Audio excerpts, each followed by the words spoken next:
Ciao ragazzi e ragazzi, io sto con lui. Ecco in diretta la benedizione di Papa Francesco. La città.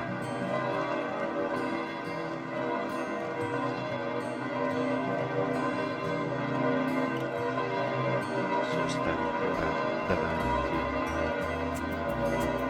dal cancello affidato alla protezione di New York, la città di Roma, l'Italia e il mondo intero.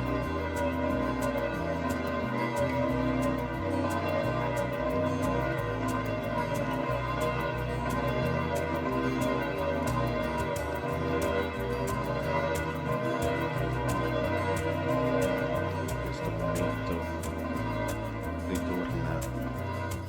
Preghiamo insieme, fratelli di tutto il mondo. Preghiamo perché il Signore benedica questa nostra umanità malata e affaticata a causa del peccato. Comanda a questa tempesta di tacere e aiutaci a credere in te, che sei l'Onnipotente e il Misericordioso. Stasera in quella piazza deserta c'era tutta l'umanità, in quell'assenza vi era l'unica presenza che salva, Gesù.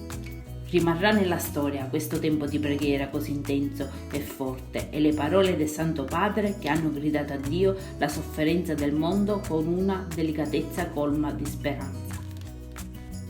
Caro Gesù, solo tu puoi aiutarci a superare questo brutto momento. Con te al nostro fianco ce la faremo e andrà tutto bene. Forza Italia, forza italiani!